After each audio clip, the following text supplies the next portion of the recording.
até os confins da terra, pregando o Evangelho a todos os povos até a volta de Cristo. A aula 8. Missionários, fazedores de tendas. Vamos orar. Pai querido, obrigado, Deus, porque o Senhor tem sido bom e o Senhor tem cuidado de nós a cada dia. Continua mesmo, papai, suprindo as nossas necessidades físicas, espirituais, papai, financeiras, para que nós possamos mesmo, Deus, cumprir o teu chamado. Abençoa meu irmão, minha irmã, e que esse tema seja mesmo, Deus, vivo a cada dia para nós. Missões, alvo do coração do Senhor. Que todos possam te conhecer, um Deus vivo, um Deus realmente que se relaciona conosco. Muito obrigado, Pai, em nome de Jesus. Vamos lá para o texto áureo. Contudo, vos exortamos, irmãos, a progredirdes cada vez mais e a diligenciardes por viver tranquilamente, cuidar do que é vosso e trabalhar com as próprias mãos, como vos ordenamos, de modo que vos porteis com dignidade para com os de fora e de nada venhais a precisar. Paulo está escrevendo aos Tessalonicenses. A verdade prática dessa lição: é totalmente possível servir a Deus e aos homens por meio de sua profissão, onde quer que você vá. Surgem para nós, então, algumas questões. A primeira delas: é preciso abandonar a vocação profissional para exercer o chamado missionário? Muitos podem se perguntar isso. Se você precisa deixar de estudar, se você precisa deixar de trabalhar no que você estiver fazendo, ou engenheiro, ou um advogado, ou médico, para poder servir e atender ao chamado missionário? A segunda pergunta: só existe apenas um modelo de chamado missionário? Ou seja, Deus mandando a pessoa para um país distante, a igreja enviando a pessoa para uma outra cultura? Será que é só esse tipo de chamado que existe? Claro que não. Assim como a primeira pergunta também, você não precisa deixar a sua profissão para atender ao chamado de Deus. Terceira pergunta: chamado ministerial e vida profissional são irreconciliáveis? Ou seja, não tem como haver acordo entre eles? Também não. Agora que Deus me chamou, então a igreja tem a obrigação de me sustentar em todas as coisas que eu preciso e quero? A resposta para essa pergunta é não. Todas as 4 respostas foram não. Então, você precisa entender qual é o contexto em que Deus está te levantando, como Deus está te chamando para cumprir o ID de Jesus Cristo. Suas prioridades é que vão determinar o seu futuro no ministério que Deus está confiando em suas mãos. E surgem para nós agora nessa lição de hoje 2 personagens muito importantes na história toda das missões ao que o apóstolo Paulo participava. Quem são eles? Áquila e Priscila, que tinham o mesmo ofício do apóstolo Paulo. Qual era o ofício de Paulo? Vamos ver o que está escrito. Depois disso, deixando Paulo Atenas, partiu para Corinto. Lá encontrou certo judeu chamado Áquila, natural do Ponto, recentemente chegado da Itália, com Priscila, sua mulher, em vista de ter Cláudio decretado que todos os judeus se retirassem de Roma. Paulo aproximou-se deles e, posto que eram do mesmo ofício, passou a morar com eles e ali trabalhava, pois a profissão deles era fazer tendas. E todos os sábados discorria na sinagoga, persuadindo tanto judeus como gregos. Vamos lá para a introdução, então. De acordo com a tradição judaica, cada rabino tinha que aprender uma profissão para se sustentar. Isso era legítimo diante de Deus e recomendado também nas Escrituras, desde os tempos do Antigo Testamento. Não por acaso o apóstolo Paulo era fariseu e fora criado o quê? Aos pés de Gamaliel, mas não esqueceu a arte de fazer tendas, provavelmente uma profissão que aprendera na sua juventude. Embora tivesse direito de ser sustentado pelas igrejas que ele plantou, ele trabalhou em seu ofício para ganhar o sustento de cada dia para poder viver. Uma reflexão para nós em tudo que nós já lemos até agora. Com o único intuito de ganhar a confiança do povo ao qual era enviado, Paulo comprova que seus objetivos não eram objetivos financeiros. Olha o que Paulo escreve aos Coríntios: se outros participam desse direito sobre vós, não o temos nós em maior medida? Entretanto, não usamos desse direito, antes suportando tudo para não criarmos qualquer obstáculo ao Evangelho de Cristo. Está lá em 1 Coríntios capítulo 9.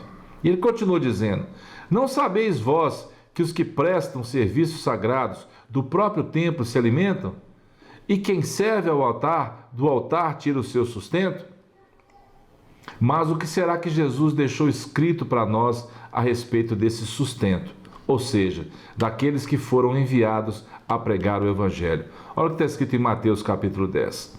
A estes 12 enviou Jesus, dando-lhes as seguintes instruções: não tomeis rumo aos gentios, nem entreis em cidade de samaritanos, mas, de preferência, procurai as ovelhas perdidas da casa de Israel. E à medida que seguirdes, pregai que está próximo o reino dos céus. Curai enfermos, ressuscitai mortos, purificai leprosos, expeli demônios, de graça recebestes, de graça dai. E Jesus continua dizendo: não vos provereis de ouro, nem de prata, nem de cobre nos vossos cintos, nem de alforje para o caminho, nem de 2 túnicas, nem de sandálias, nem de bordão, porque digno é o trabalhador do seu alimento. Ou seja, Deus cuidaria deles. Que demais, né? Saber que minhas habilidades podem me trazer sustento e, além de tudo, alcançar pessoas para Cristo. Nunca me esquecendo que Deus cuida de mim. E vamos repetir essa frase: se mais crentes se pusessem de joelhos em oração, mais crentes se poriam em pé na evangelização. Durante muito tempo, segundo os missiólogos, os estudiosos de missões, o entendimento e a forma de fazer missões consistiam na prática de abandonar a vida secular para se dedicar integralmente à obra missionária. E nós sabemos que hoje mudou esse padrão, esse perfil, esse modelo. Então, aquela pergunta no início da aula: será que só existe um modelo de missões? Não, existem vários modelos. Deus, na sua infinita bondade, tem permitido que nós possamos realmente praticar missões, sabendo da limitação de cada um. Mas para Deus não há limite. Deus pode operar o que Ele quiser, quando Ele quiser, da forma que Ele quiser e quantas vezes Ele quiser. Basta que você se disponha. Amém? Sabemos hoje e cremos verdadeiramente que, como um movimento global, missões são uma forma de ação de Deus, pela sua graça, para reconciliar o mundo consigo mesmo. A maior força missionária cristã do mundo é formada por profissionais, empreendedores e estudantes que se movem entre culturas para servir a Cristo através de suas vidas e trabalho.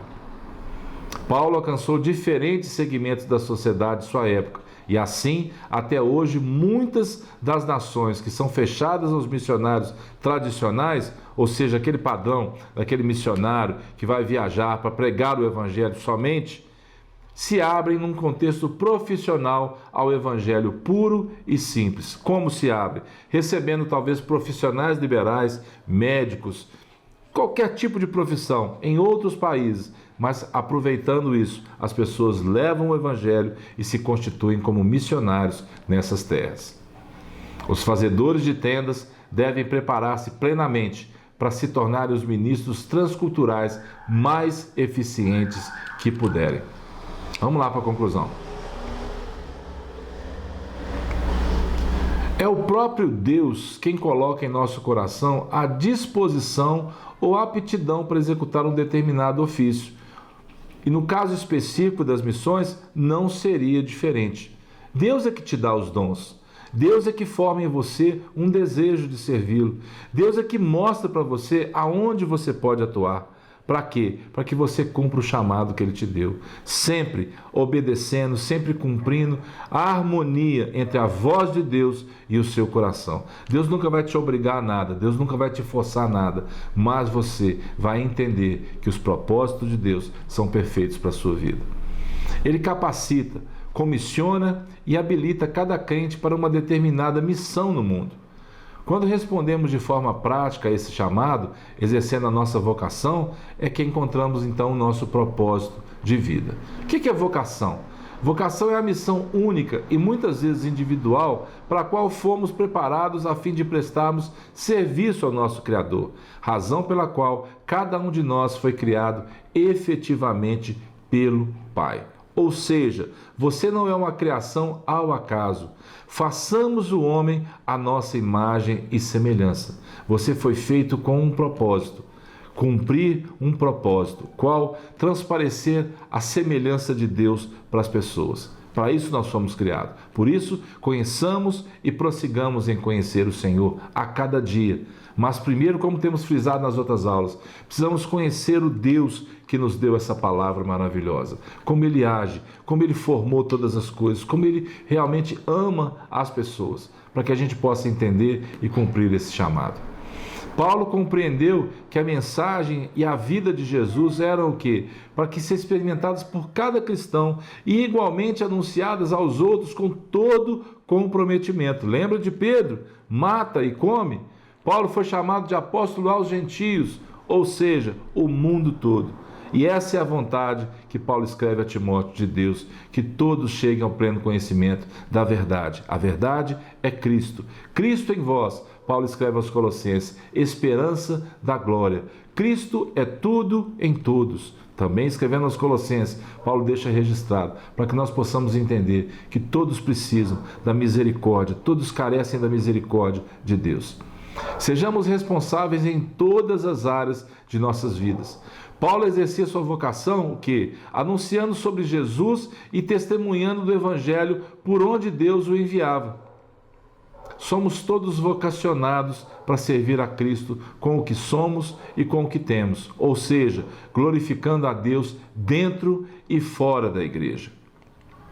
Nem todos, isso é uma coisa que a gente precisa tomar muito cuidado, amados, porque nem todos os que se sentem atraídos a fazer tendas, ou seja, trabalhar para poder fazer missões, para estar engajado nesse movimento, são qualificados para a tarefa. É necessário examinar os motivos e avaliar a disposição espiritual de cada caso. Por isso, eu disse nas aulas passadas, falando sobre o Antigo Testamento, sobre o Novo Testamento, sobre a igreja quando investe no missionário, é preciso oração, é preciso determinação do Espírito Santo, para que não haja arestas ainda que não sejam cumpridas pelo Espírito Santo de Deus na sua vida. Não que as coisas tenham que sair perfeitas da primeira vez, da segunda, do tempo, não. Deus vai ajeitando, Deus vai arrumando, Deus vai lapidando, Deus vai moldando cada caráter de acordo com a vontade dele. Mas precisa haver primeiro oração, depois uma disposição irrestrita a cumprir o chamado de Deus.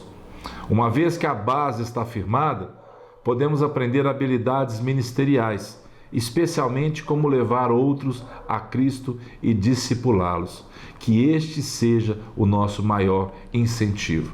E eu encerro com as palavras de Paulo escrevendo aos Filipenses: assim, pois, amados meus, como sempre obedecestes, não só na minha presença, porém, muito mais agora na minha ausência, desenvolvei a vossa salvação com temor e tremor, porque Deus é quem efetua em vós tanto o querer como o realizar segundo a sua boa vontade. Amém? Ide e pregai o Evangelho. Deus efetua em nós tanto o querer como o realizar. Não importa como, importa partir de Deus para que você possa cumprir esse chamado. Que o Senhor te abençoe. Fique em paz e até a próxima aula, em nome de Jesus.